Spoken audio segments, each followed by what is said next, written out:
Rabbi Shlomo Katz going rock and roller. How's everybody doing? It's great to be with you on a Thursday evening. Shabbos is almost here. Let's light up the darkness. Who's with us for page 8 of Tractate Chagigah? Nancy, North Carolina, Paul, in Chicago, Sharon in Lebanon, New Jersey, Stephen in New Hampshire, Bella in Florida, Lucy in Minnesota, Ann in Merced, Bill in Mid-Missouri, John in Maine, John in Sedona, Renee in Indiana, Augusto in Florida, James in Indianapolis, PK in Colorado, Melissa in Great Neck, Paula in the Great Northwest, Karen in Northern California, Lori in Indiana, Patrice in Utah, Guy in Ohio. Ann is psyched that she can catch us live, and we're glad to have you here. Aoife in Florida, Marjorie in Georgia on the YouTube side. Tonight's episode of AT Daily, sponsored by our friend Scott Gregory. His Hebrew name is Gavriel.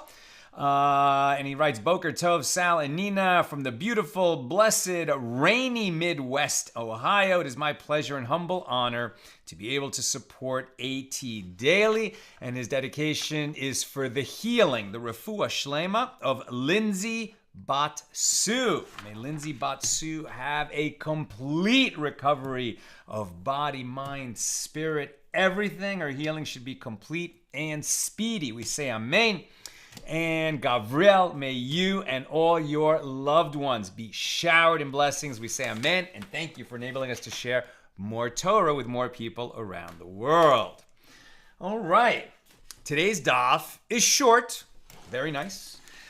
But it's a little bit complicated. So what I'm going to endeavor to do is take it not too fast and make sure that it's clear every step of the way. We are learning the second Mishna here in chapter 1. So Chagigah, this is about the offerings that come that are obligatory or optional, right? In different cases. When the temple is standing in Jerusalem and we ascend to Jerusalem and go to the Temple Mount to bring our offerings, right? All males commanded to appear 3 times a year before the Lord and don't show up empty-handed. That is the burnt offering of appearance. There's also 2 other offerings associated with the festival peace offering, that's the Chagigah, and the festival offering of rejoicing. And rejoicing on the holiday is something that everybody's commanded in, not just the males. It's a mitzvah to be happy.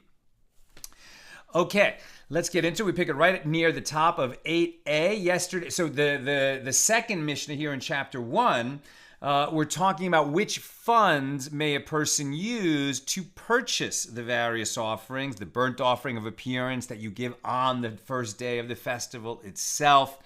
That's an obligatory offering. You're obligated to bring it, just as you're obligated to show up in the temple on these 3 pilgrimage festivals.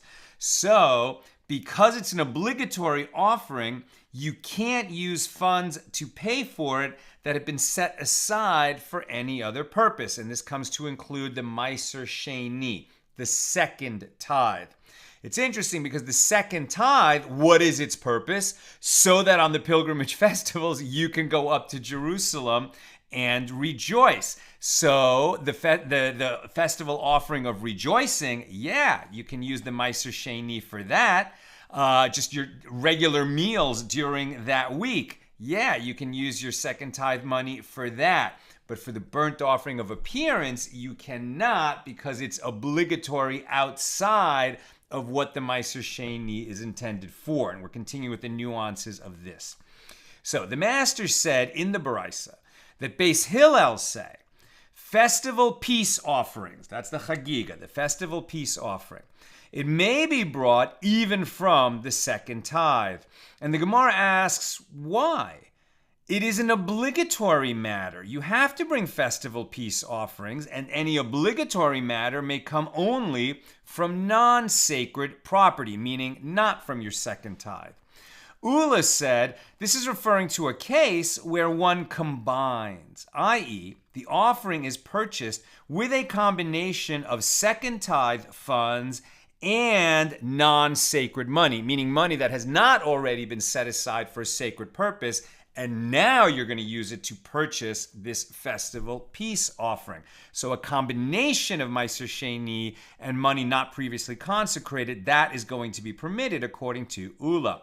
Chagigah said, one may combine one animal with another animal. So if one has a large household for which one animal will not suffice, he brings one animal for the festival offering from non-sacred money, and he may combine funds of second tithe to purchase a second animal. And this makes sense, right? What is the second tithe for? So that you're not going to worry about how much money you're going to have to feed yourself during that week that you go for the pilgrimage festival. So what are the festival peace offerings for? It's to, enhance the meals. Now, a festival peace offering is an offering. Part of it goes up on the altar, part of it goes to the priest, but the rest of it is eaten by the owner who brings it and his friends. And so we saw that the Chagigah of the 14th of Nisan, that's one that you slaughter at the same time as the Paschal lamb, the Passover offering, and you would have this extra Chagigah, which you're slaughtering before the festival began, right? Both the Paschal lamb and the Chagigah of the 14th of Nisan, those are slaughtered before Passover begins that night. But what's the purpose of this Chagigah of the 14th? It's so that you can have enough to eat Passover night, right? The Paschal lamb might be a small lamb, very special, but you might have a large group registered to eat it. So you're each going to get a very small piece of the Passover lamb. And you want to eat like a king on Passover night. You want to be fully satisfied.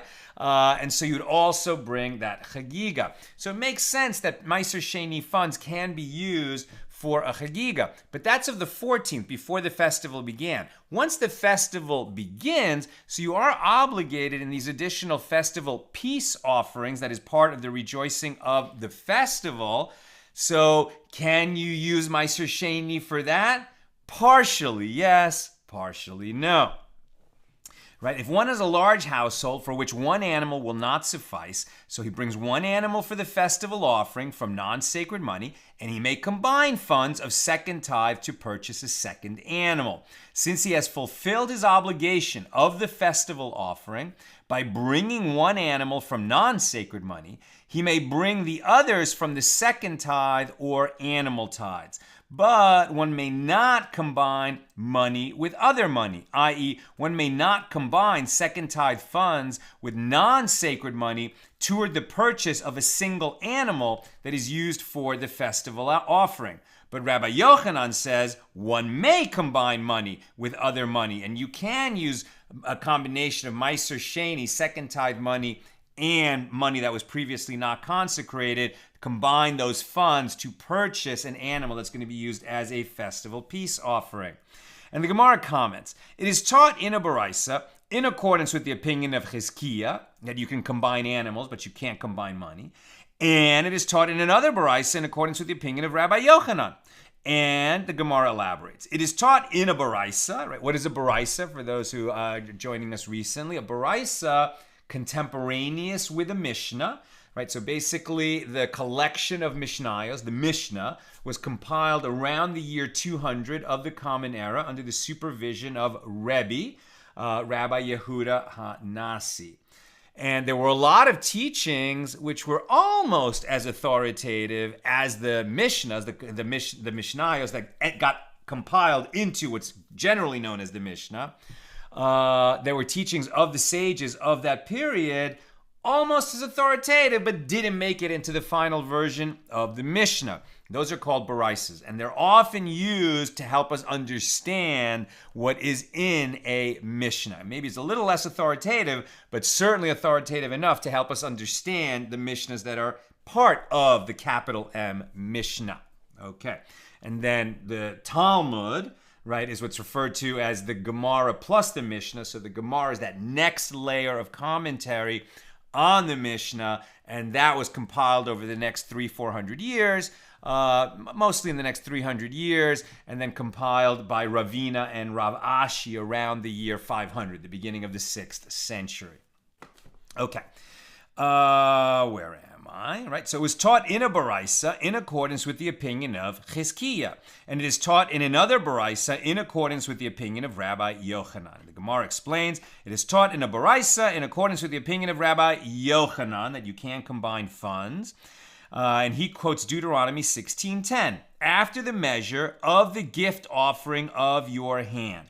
And this teaches that a person brings his obligatory offering from non-sacred property. And from where is it derived? That if one wishes to mix, if one wishes to mix funds like second tithe money and non-consecrated money to purchase that festival offering, how do we know he can mix? The verse states, as the Lord your God blesses you, Deuteronomy 16:10, i.e., one may use money with which God has blessed him, even second tithe, and the term mix means combining money from different sources. But it is also taught in a baraisa in accordance with the opinion of Chagigah that you can mix animals. You can have an animal purchased with second tithe money and another animal purchased. You can have one animal purchased with non-consecrated money and another animal purchased with second tithe money. You can have them both with the same meal, but you can't mix funds to purchase one animal. That's Chagigah's opinion. Where does he derive that? Same verse, Deuteronomy 16:10. He says, after the measure. This teaches that a person brings his obligatory offerings from non-sacred property. And Beis Shammai and Beis Hillel disagree with regard to this issue. As Beis Shammai say, the Academy of Shammai says, on the first day of the festival, when it's the full-fledged festival, on the first day, one may bring only from non-sacred property, right? That's when the offering of appearance, right? The burnt offering of appearance and the festival offering. The burnt offering of appearance gets consumed entirely by the altar. That's just you giving up to God and saying, I love you, God, so much. Thank you so much for blessing me. I came because you asked me to. I didn't come empty-handed. And here's my burnt offering. And then you have the festival peace offering. A little bit goes up on the altar and the rest you eat with your friends, right?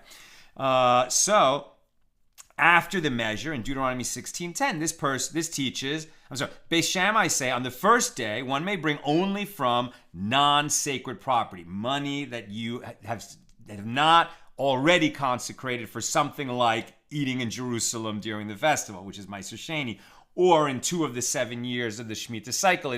Rather than for you to go up to Jerusalem during the pilgrimage festivals, the money gets set aside to give to the poor.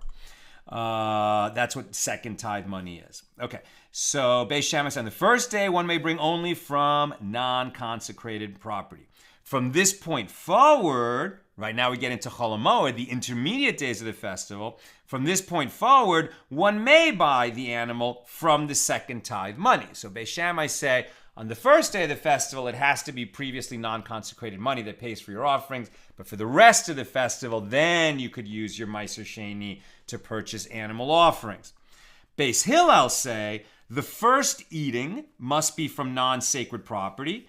From this point forward, one may bring from second tithe money. And the phrase, the first eating, means the first animal that one eats, which is in accordance with Chagigah's opinion. But I think what Beis Hillel is saying is like, well, the first animal, yeah, that has to come from money that was not previously consecrated. But if you need a second animal to eat during the festival itself, on the first day of the festival, you can pay for that with Meiser Sheni. It's just the first animal has to be brought from previously unconsecrated money. And the Baraisa concludes, all this applies on the first day of the festival, but with regard to all the other days of Passover on which one is obligated to bring peace offerings of rejoicing, so a person fulfills his obligation even with animal tithes and certainly with funds of second tithe. And the Gemara asks, what is the reason that one does not fulfill his obligation with animal tithes on the festival? And Rav Ashi explains, there is a concern that if one requires additional animals, perhaps he may come to separate tithes during the festival itself. Okay, let's get some clarity here. Meiser Sheni, second tithe. Generally, we're thinking about farmers, right? The first 2% of the produce that the farmer harvested is Teruma Gedola, and it gets set aside for the priest. The next 10% is the first tithe Meiser, and that gets given to the Levi, right? The tribe of Levi who didn't get land in the land of Israel. The next 10% is the second tithe, and that's what he's going to have what to eat when he goes up to Jerusalem. But if it's too annoying, the written Torah says, if it's too, inconvenient to carry all that produce like in a burlap bag on your shoulder, you can sell it for money, but that money is consecrated. You sold it, but you can't use that money to buy, groceries for the week or to buy a new chair for your living room. You tie up that money, you put it aside, and you wait for a pilgrimage festival, and then you literally tie that money in your hand, and you walk up to Jerusalem, so you spend it in Jerusalem to enjoy it there. You cannot use it for festival peace offerings on the first day of the festival, but you can use it for the festival peace offerings of rejoicing that you eat the remainder on the other days of the festival. That's a farmer. What about a shepherd? Right? How does a shepherd tithe his increase during the year? You might have thought that at the time that he decides to sell animals, to make his living, right? He's gonna sell animals that other people are gonna eat or are gonna raise flocks with, whatever. So then when he sells his animal, he puts aside 10% or 20%, however it's gonna work, of the tithe money from the proceeds of selling his sheep or goats, right? Wrong. That is not the way that you tithe animals if you are a shepherd. We're going to see this more, but a shepherd, what he does is every year, all of the newborns pass under the rod. And what that means is he gathers all the young animals that were born that year, he puts them in a pen, and then he makes a narrow opening in the pen that leads to another pen. And then all the young animals have to pass through that one opening to get from the first pen to the second pen. And while they go through that opening, under the rod of the shepherd, he counts them. And every 10th animal, that's the animal tithe, right? That animal is consecrated to be used for tithing purposes. Can you set aside tithes on Shabbos and Yomtov? No, we've seen that law repeatedly. You cannot be tithing. You cannot be creating the tithe, setting aside whether it's produce or animals on a festival or on Shabbos. Why? Because you'll be writing. And you can't be writing on a festival, and you can't be writing on Shabbos. Okay. So how does it go? So Rav Ashi said, there is a concern that if one requires additional animals, he realizes that, oh, you know what? I need more animals for the festival. I had a bigger family, bigger group than I anticipated.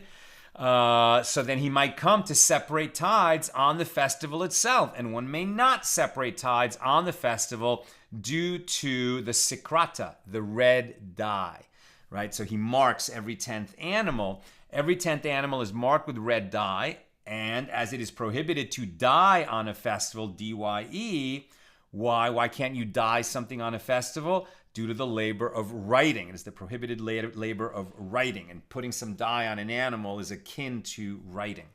And therefore one may not separate tithes on a festival. So the Gemara asks, from where may it be inferred that this phrase, after the measure, mentioned in our verse, Deuteronomy 16:10, is a term for non-sacred property? Why does it mean that? That you have to pay for these animals, these obligatory offerings with non-sacred property? And the Gemara answers, as it is written, Esther 10:1, right? So the book of Esther, Purim is coming not too long. And the king, Achashverosh, laid a tribute, mas, upon the land, which is clearly referring to a tribute of non-sacred property. The Mishna stated that Israelites fulfill their obligation to eat peace offerings. Yesterday, somebody mentioned in the comments, was it Tom maybe? It seems like the term Israelite is outdated because, many people live in Israel, who are not Jewish, who are Christian, who are Muslim, who are Druze, Baha'i, etc., and not everybody's obligated in this. Only Jews are obligated in this. But of course, what we're talking about here is, the children of Israel in ancient times, right? This is the way it's written in the Talmud, so we wouldn't change the terminology that's in the Talmud. But it also means not just the children of Israel generally, but an Israelite as distinguished from a Levi or a Cohen, right? So I'm the Gabbai in our minyan. When new people come, I'm going to offer them an aliyah that they can come up and say a blessing during the Torah reading service. But I need to know, are they a Cohen, are they a Levi, or are they a Yisroel, right? In a lot of places, when you come in, they don't know you. They'll say, are you a Cohen or a Levi? And they're saying that to be nice to you, because if you are, they're going to honor you that you will have either the first or the second of the 7 aliyahs on Shabbos. But since most people are not Kohanim or Leviim, it's almost a little bit like a letdown, like, are you a Kohen or a Levi? No, I'm not. So a friend of mine, Menachem Mendel, said, why don't you just say to people, are you a Yisrael, right? And then, most people will say yes, and happily so, right? And so that's how I do it. I say to people, are you a Yisrael? And they would say, yes, I am. And I say, Baruch Hashem, thank God, you're a Yisrael, and then I can usually give them an aliyah. Okay, so the Mishnah stated that the Israelites fulfill their obligation. You see why it's a Yisrael, right? An Israelite as opposed to a Levi or a Cohen, because people who are not Leviim or Kohanim have additional obligations that the Leviim and Kohanim don't have. But the Leviim and Kohanim are a small minority of the Jewish people. All right. So the Israelites fulfill their obligation to eat peace offerings of rejoicing, right? These additional festival offerings that are just meant to be, they're not obligatory. You don't have to bring them, but you can bring them for the sake of rejoicing in the festival. Well, actually, what am I saying? They are obligatory. It says Israelites fulfill their obligation to eat peace offerings of rejoicing because they're fulfilling the obligation to rejoice in the festival. Why does that involve offerings? Because there is no joy without meat for the sages. So the Israelites fulfill their obligation to eat peace offerings of rejoicing with their vow offerings and gift offerings. Now, this is a little bit surprising, right? Because a vow offering, yes, if you vow to bring an offering, it's a type of offering that's going to be a peace offering. So you'll eat part of it, and part of it will go up on the altar. Gift offerings, the same thing. But you've consecrated those animals to be your vow offering or your gift offering. Perhaps you had a lot of, good fortune in business, or your life was spared, and you say, God, I'm gonna, when I get to Jerusalem during Passover, I'm gonna bring an offering for you. I'm vowing to bring an offering, right? So that's a vow offering. So you already consecrated an animal, either generic, an animal, or you actually pointed to an animal and said, that animal, I'm going to bring it up as an offering when I go to Jerusalem. Either way, that you consecrated either the value of an animal or a particular animal, so it's already consecrated. Can you use that for your festival offering of rejoicing? Yes, because as we've seen, you can use second tithe money for the festival offerings of rejoicing. So why couldn't you use a previously consecrated animal for the same purpose? You can't use it for your burnt offering of appearance. You can't use it for your festival peace offering. But for your festival offering of rejoicing, yes, you could. Maybe the festival peace offering after the first day. Okay. So they can fulfill their obligation to eat peace offerings of rejoicing with their vow offerings and gift offerings. And the sages taught that the verse, Deuteronomy 16:14, and you shall rejoice in your feast. And you shall rejoice, right? There's the commandment to be happy. And you shall rejoice in your feast comes to include all types of rejoicings as constituting a fulfillment of the commandment of rejoicing. And from here, the sages stated, Israelites, as opposed to Leviim and Kohanim, Israelites fulfill their obligation to eat peace offerings of rejoicing with their vow offerings and gift offerings, and likewise with animal tithes. And the priests fulfill their obligation of rejoicing with the meat of sin offerings and guilt offerings, and with firstborn offerings, and with the breast and thigh of peace offerings. In other words, this is the parts of Israel. The Israelites bring offerings in the temple, some of which have parts that are presented to the priests as a tribute to the priests, as a gift to the priests. It's written in the Torah that they should do this. So the priest can use those the pieces of those offerings that come their way. Now they're eating meat during the festival. They don't have to further buy more meat. They're sated with meat. They have plenty of meat, and so they can fulfill their obligation to eat meat and rejoice on the festival with those parts of the other offerings of the Israelites that come to the priest. The priest can use what is already coming their way to fulfill their obligation to rejoice on the festival. Now we're on 8b. This teaches that eating those animals from which the festival peace offering may come, i.e. sheep and cattle, is a fulfillment of the mitzvah of rejoicing. And this excludes these other offerings, the bird offerings and the meal offerings. Meal offerings like flour, wheat flour, from which the festival peace offering may not come. And Rav Ashi said there's no need to derive this law from "and you shall rejoice in your feast" by explaining that the word feast is referring to the festival peace offering. Rather, this law is derived simply from the phrase "and you shall rejoice." This excludes those bird offerings and meal offerings that do not have an element of rejoicing, as the joy of eating is provided only by animal meat. And the Gemara asks, and what does Rav Ashi do with the phrase "in your feast"? And the Gemara answers, that phrase comes to teach in accordance with the statement of Rav Daniel bar Katina. As Rav Daniel bar Katina said, that Rav said, from where is it derived that one may not marry a woman on the intermediate days of the festival, as it is stated, "and you shall rejoice in your feast," indicating that one should rejoice only in the feast and not with your wife. That's why we don't have weddings on the intermediate days of the festival. We covered that in the last tractate in Chol HaMoed, in Moed Katan, when we were learning the laws of the Chol HaMoed, that you don't have a wedding during the intermediate days of the festival. You might think, I can combine the rejoicing of the intermediate days of Passover with the rejoicing of a wedding. No, because then you're not rejoicing in either one specifically the way you should. So you don't combine, your feasts. You rejoice in a wedding and you rejoice in the festival, and we keep them separate. So there's more rejoicing in the year. And that concludes our discussion of Mishnah number 2. Now, Mishnah number 3 of chapter 1.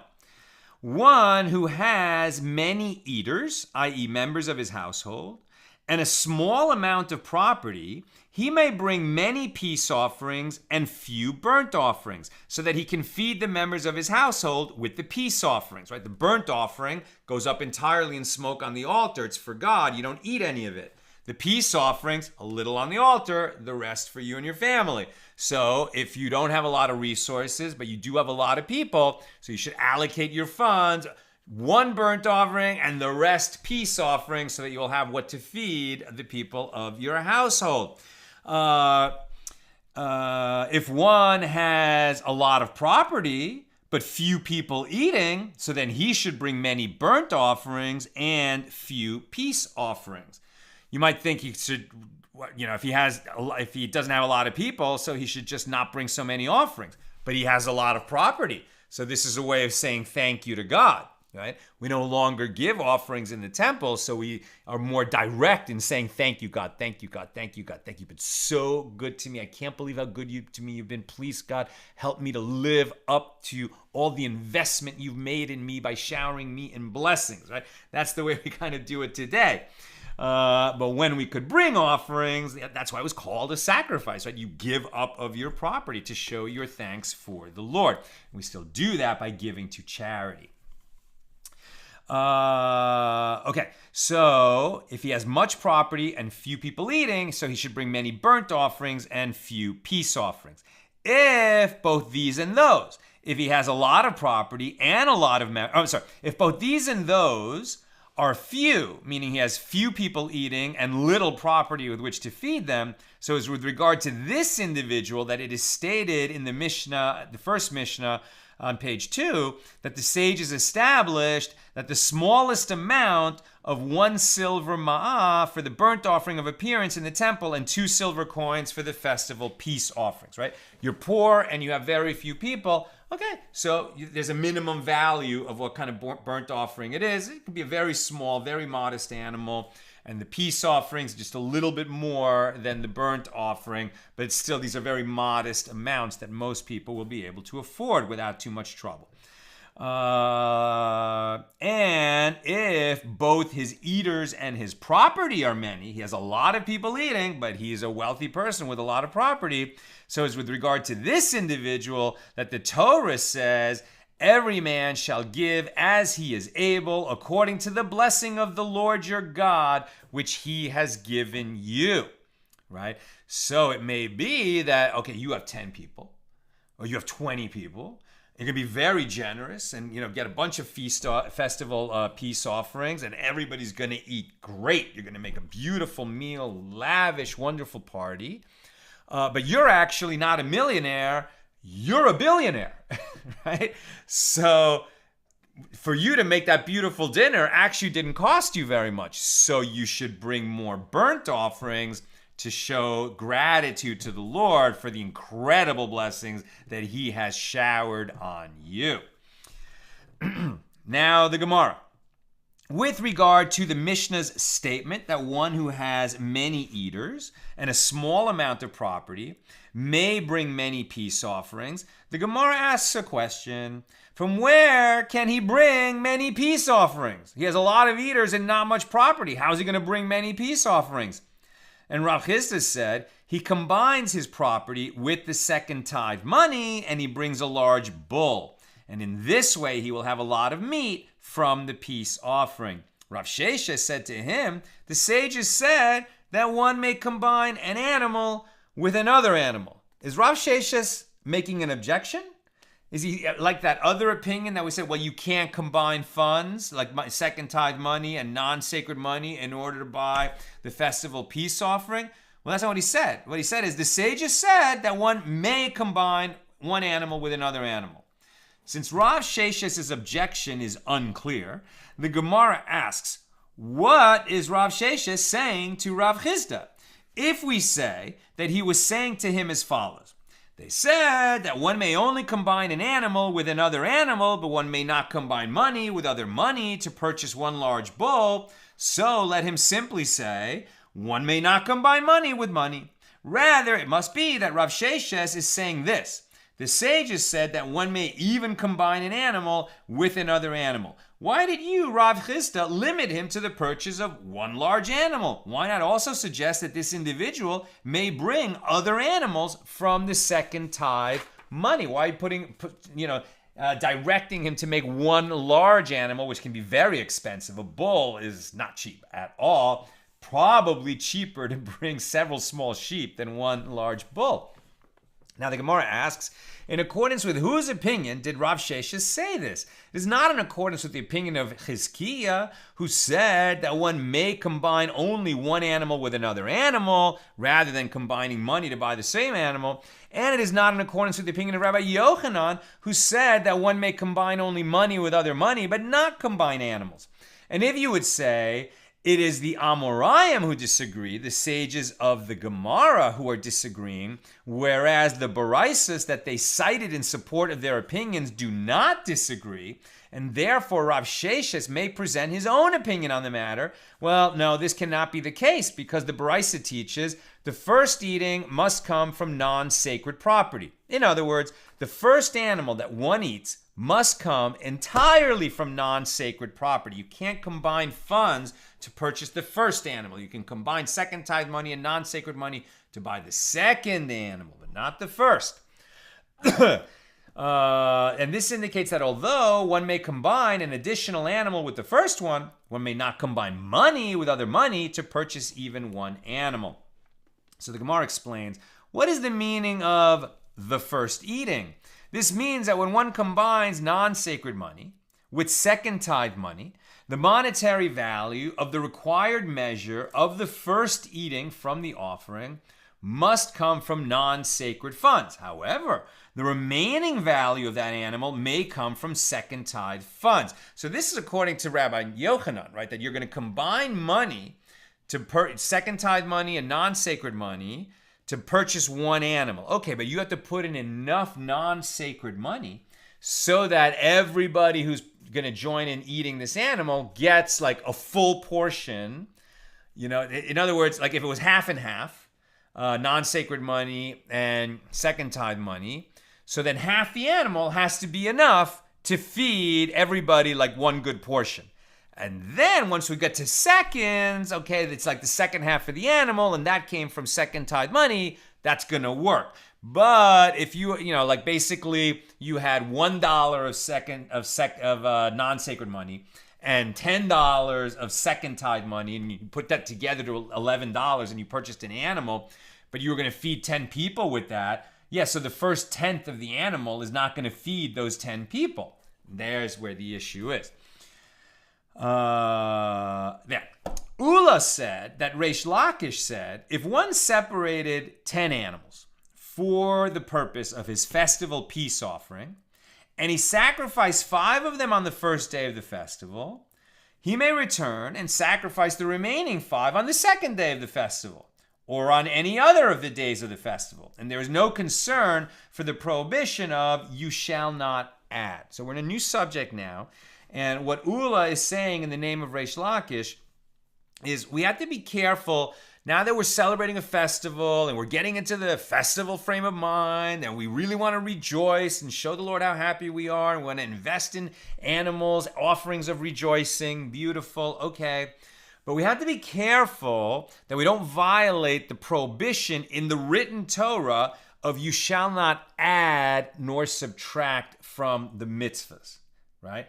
The rabbis will issue rabbinic decrees to help us, avoid coming to transgress written laws. But you can't make up practices and call them mitzvahs, right? So if you're commanded to bring a certain animal, and now you say, oh, well, it's also a mitzvah to bring more animals. Well, no, it's not. It's not a mitzvah to bring more animals unless there's a structure that is a mitzvah to bring more animals. So you have to be careful that, if there's something that has no measure, okay, so it's within the mitzvah to bring extra animals, great. But if really you're only commanded to bring one and you're going to bring more, you might be in danger of coming to add commandments to the Torah, and that is a big no-no. So what they're saying is, okay, so you brought 10 animals because you thought you had a lot of people and you need all 10 animals to feed all the members of your party. You slaughtered 5 of them on the first day of the festival, and then it turns out that it fed everybody. So you consecrated those animals, all 10, for the festival peace offering of the festival itself. And then you decided not to use 5 of them because you didn't need them. So you said, all right, well, we'll eat them tomorrow. We fed everybody. We don't need them today, so we'll save them for tomorrow. And they won't be festival peace offerings. They'll be festival offerings of rejoicing, right? That we're going to eat on the intermediate days. Ooh, but you consecrated them for the first day. So if you're going to say, well, no, I'm just going to take my festival offerings of the first day and we're just going to eat them on the second day. Now you might be in trouble. Now you might be redefining the law in a way that is not permitted. And you're saying, yeah, I'm going to bring festival peace offerings on the second day. Yeah, but that's not a mitzvah, right? So now you have a problem. So that's what Ula says that Reish Lakish said. If one separated 10 animals for the purpose of his festival peace offering, he sacrificed 5 on the first day of the festival, he may return and sacrifice the remaining 5 on the second day of the festival or on any of the other days, and there's no concern for the prohibition of you shall not add. So Ula and Reish Lakish are saying, no, you don't have to worry about that. You're good. It's okay. This does work. You're not in that danger. As though he were celebrating the first day twice, there is no concern for the prohibition of you shall not add, which you might have thought there is, because it's like he was celebrating the first day twice. You're turning the first day into a 2-day festival. In Jerusalem, in Israel, the first day of the festival is a 1-day festival. You can't act like the second day of the festival has the same sanctity as the first day. Rabbi Yochanan said, since he stopped, So Rabbi Yochanan said, since he stopped after the first 5 offerings on the day on which he first brought the festival peace offerings, he may no longer sacrifice the remaining animals on the other days, as that would be considered celebrating an extra day, as if you're ascribing the same sanctity of the first day to the other days. The other days have sanctity, right? They're the intermediate days of the festival. It's Chol HaMoed, but it's not a full-fledged festival day like the first day. Rabbi Abba said, and these Amoraim, these rabbis of the Talmud, do not disagree, as they are referring to different circumstances. Here, Rabbi Yochanan is speaking of a case where one did not specify when he intended to sacrifice these additional offerings, and therefore it is assumed that he meant to sacrifice all of them on the first day. There, Reish Lakish is referring to a case where one explicitly said at the outset that he intended to bring them on all the days of the festival, right? So that guy already is saying, yeah, I'm going to bring some of these animals on the first day, and I'm going to bring the rest of them on the other days, on the intermediate days. He's not somehow turning the first day into a multiple first day. The Gemara asks, with regard to this case where he did not specify, like why would we, if he didn't specify and he brought 10 animals with him, why should we have to assume that he meant to sacrifice them all on the first day? Why is that the operating assumption? The Gemara asks, with regard to this case where he did not specify, what are the circumstances? If we say that there was no time left in the day to sacrifice, i.e., he brought all his animals on the first day and he realized that there was not enough time to sacrifice all of them, so then one can assume that the reason that he did not bring them is that there was no time left in the day. If so, his offering on another day is certainly considered merely the completion of the obligations of the first day. He's not trying to turn the second day into another first day.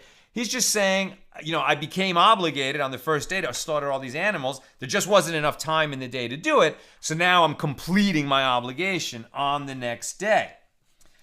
But rather, you must say that what they're actually referring to is a case where he doesn't have enough people in the household. And as one may not have leftovers, because you can't have leftovers, this kind of stuff, you don't put it in Tupperware at the end. It has to be eaten within a certain amount of time. And when you talk about the festival peace offerings on Passover, they're going to have the same time limit as the Paschal lamb. It all has to be eaten that night. Anything left over the next morning, you got to burn it. No one can eat that. And why that's not the case normally with festival peace offerings. They get 2 nights.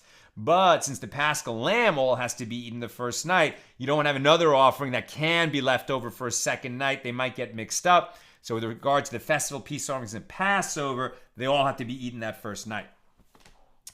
So here too, the fact that he did not sacrifice them is because he does not have enough eaters. So in that case, it's not that he ran out of time in the day, it's that he made a choice that, I don't want to just kill these animals that no one's going to eat, so I'm going to save them for tomorrow. That's what he's thinking. But this cannot be the case in which it is prohibited to sacrifice the extra offerings. And the Gemara answers, no, it is necessary to teach this ruling only in a case where there is time left in the day and he has eaters in the household. So from the fact that he did not sacrifice them on the first day of the festival, one can conclude from it that he left them intentionally. Therefore, he is no longer permitted to sacrifice them on the other days of the festival. So he could have slaughtered them. He had time in the day, and he had people to eat them, and he chose not to slaughter them, so then he's not going to be able to redress that in other days of the festival. But if he has just more animals than eaters, okay, then he can wait and slaughter them the next day. Or if he just runs out of time in the day, then he can continue slaughtering them the next day. And the Gemara comments, and I'm almost done, so if you have questions or comments, get them in. The Gemara comments, so too it is reasonable that Rabbi Yochanan agrees that if one specifies his intentions, he may sacrifice the offerings on the remaining days. As when Ravin came from Eretz Yisrael to Babylonia, he said that Rabbi Yochanan said, if one separated 10 animals for his festival peace offering, and he sacrificed 5 on the first day of the festival, he may return and sacrifice the other 5 on the second day of the festival. These 2 statements of Rabbi Yochanan, cited by Ula and Ravin respectively, apparently contradict each other. One said that Rabbi Yochanan said you cannot slaughter the other 5 on the second day, and the other Amoris said that Rabbi Yochanan said you can slaughter the remaining 5 on the next day. Rather, isn't it correct to conclude from this contradiction that this statement here is dealing with a case where one did not specify, whereas there is referring to a situation where one did state his intentions explicitly, and the Gemara conclude from here that it is so. So depending on your announced intention at the beginning with all these festival peace offering animals that you brought, you may or may not be able to leave some of them unslaughtered that night and then slaughter them the next day for your, festival offerings of rejoicing in the second, third, fourth day, etc. It was also stated that Rav Shemin bar Abba said that Rabbi Yochanan said they taught that one may sacrifice the festival peace offering on the first festival day, but not on all 7 days. As recorded in the Baraisa on this page below, only in a case where he did not finish. However, if he finished, he may go back and sacrifice. And the Gemara asks, what is the meaning of the term finish in this context? If we say it means that he finished sacrificing all his offerings, what is he going to go back to sacrifice? Rather, it means that if the day did not end and he still has offerings left over, he may not return to sacrifice those on the other festival days. However, if the day ended, right, the daylight ended on him, and he had not finished sacrificing his offerings, so then he may go back and sacrifice them. This shows that Rabbi Yochanan concedes that in these circumstances, it is permitted to sacrifice festival peace offerings during the remaining days of the festival. Okay, that's our daf for today. Tomorrow we'll continue on page 9 with a new Mishnah, Mishnah number 4 here in chapter 1. This is not easy stuff. Everybody who's here and handling this has learned a lot during our journey together. Okay, questions or comments? Here we go. Nina's telling me no comments, only one question. Karen, the priests must have been given far more portions than they could eat, right? How did they deal with all that meat? See, that's a great question. I don't know. We haven't really got into that kind of particulars, but it would seem like, yeah, because especially like now, I bet the percentage of Kohanim in the world of Jews is probably higher than it used to be, right? Because like if you're a Cohen, you're sort of more attached to the tradition maybe than if you're not. And, just tragically over the centuries, just a lot of Jews have kind of wandered off the farm and no longer, and their descendants don't even know that they're Jewish.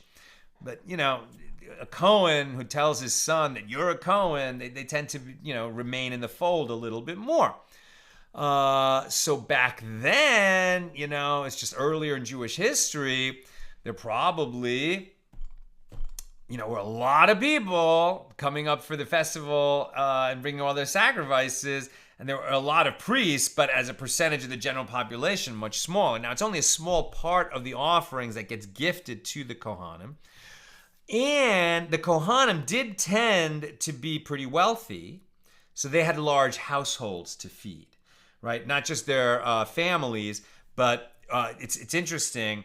A Jew who's not a Kohen could not eat of the sacred portions of food that were given to a Kohen, right? Only a Kohen could eat that. But a slave in the Kohen's household could eat of the sacred food given to the Kohen because he's a member of the Kohen's household. So, I don't know how many slaves they had. I wonder, how did the math end up working out? Was there all this meat, off in a sad way going to waste?